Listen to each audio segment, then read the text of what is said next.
Hello everyone and welcome on Gamersyde. It's Driftwood speaking, and first I'd like to apologize to you guys because I know the footage you're watching now is in French, and promise me that was not the plan. Originally I wanted to have like two distinct videos, one in French, one in English, so that everyone would be happy.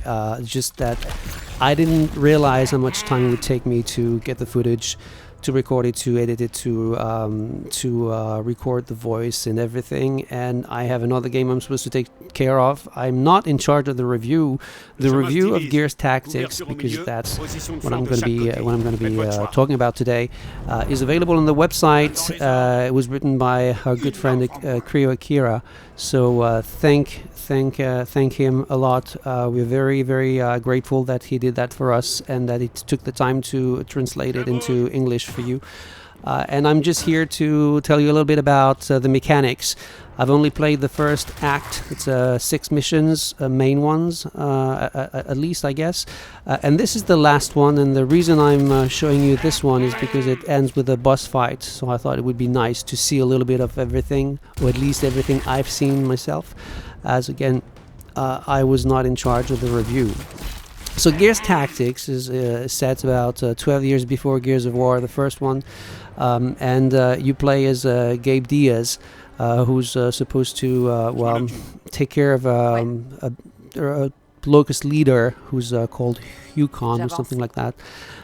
And he has to, he has a bunch of teammates to help him along the way, some that are main characters that you'll be able to upgrade, and by upgrade I mean be able to, they have a skill tree, and you can use the points you earn in the skill tree every time you go back to your HQ. But you also have like more regular soldiers that will accompany you along the way. Everyone has their own class, so there's the sniper class. Gabe is more about supporting his teammates, so like he has health grenades or things like that. And because it's a tactical game and it's turn-based, everything you do is going to cost you action points, and you can see that just above the health bar of your characters there's a number, and that's the number of action points you have left. And everything you do, shooting, taking down an enemy, reloading also, and it actually is important to remember that you have to reload sometimes. Everything is going to cost you an action point, and also moving around. And if you want to go very far, it's going to cost you more, obviously. There's no grid system that you can see, but it works very well.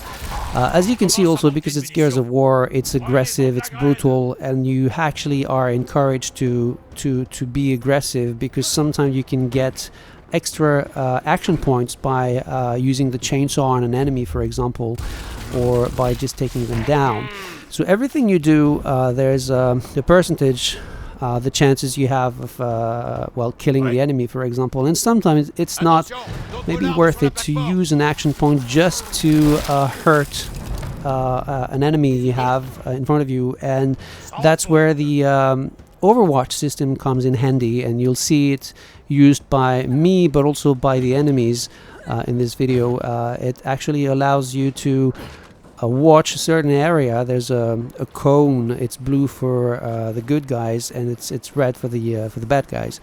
And the principle is very simple. It takes you one turn, but it means that, see, there's the red cone here. If I move inside the zone, he's going to be able to shoot me and take a shot, even though it's not his turn. But what I can do is disrupt him. So there's the disabling shot, which will cost you also 1 point, but will allow your teammates to be able to move when they are stuck in this zone, and there's no way other than wait for the next turn for them to do anything. So that actually is part of the tactical dimension of the game, where you can make sure that you cover your back. You can make sure that here in this case I didn't know what to do, so I thought to myself, okay, best way is probably to use Overwatch on this area, so that if anyone comes out of the fog of war, I have a chance to actually slow them down, and they won't get too close, and they won't actually be able to do anything, as they will be disrupted in their movement. So it's actually very interesting to be able to do that. You can also obviously heal your enemies. Like I said, Gabe is a support character, so you can either give them health, or sometimes even to the whole team. Some actions you want to undergo require they have a cooldown time, so which means you won't be able to use them for a certain number of turns. Here you can see that I took down an enemy with the bayonet. That was very rewarding. Well, I didn't get to have I didn't have the cutscene here, but when there is the cutscene, it's always very nice to have that Gears of War feel when playing a tactical. I'm going to try and explain what's going on now. It's just I'm trying to move toward my objective. It's just the end of this bridge, and you have to be very careful. And here I use, I'm trying to think, okay, what could I use? So there's a group sort of healing thing that I use here, and so I'm going to give health to every single member of my team. One was in bad shape, the others were pretty okay, but I thought, well, I can show that. And then here I have to either reload my sniper rifle or change weapons and kill him with kill the beast with my gun. One thing I should remind you is that you're watching the PC version, even though I'm playing with a controller. This is the kind of game I could very well play with a mouse and keyboard, and it actually plays very well with mouse and keyboard. But the game is also planned on Xbox, and I wanted to see if that was done well enough for it to be natural and to be smooth in a way. And it actually works pretty well. There are like shortcuts you can use to get to select your weapons, and the different actions you can choose from. And so here's the Brumac. That's the boss, the first boss you encounter in the game. And he's pretty brutal. He has basically 3 types of attacks. There's the missiles that thankfully you have time to dodge them, because you just send them to the sky, and then if you stay in the red circle at its next turn, then of course you'll be blown up to pieces. But he also can actually crush you with his gigantic feet. That's an attack which is hard to avoid unless you're far away from him, because even if you're undercover, behind cover, I should say, it's going to cost you a good number, a major part of your health bar. So stay away from him.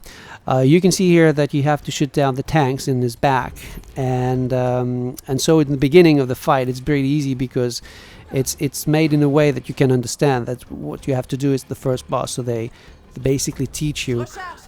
So every time one of your teammates shoot him in the back, then he turns around, which gives you time to switch to another teammate on the other side, so that you can all get a nice shot and clear shot, which is nice. Obviously, then in the course of the fight, it's going to change a little bit. Some enemies are going to pop out, arriving from the depth of the earth, as they usually do, which means you'll have to use the grenades to shut the hole if you want to, or if you have time to do that, or you'll simply have to take the enemies down and deal with the Brumac at the same time, which is possible. I did it for most of the fight. I didn't have time to really take care of the smaller enemies unless they were getting too close to me. The big machine guns he has on his arms can also be destroyed, and I would advise you to do that. because that actually when he cannot use his machine guns anymore, then it means he can only well, he has one less attack to use during it when it's his turn to play. So see, that's when you don't want to be too close. It doesn't.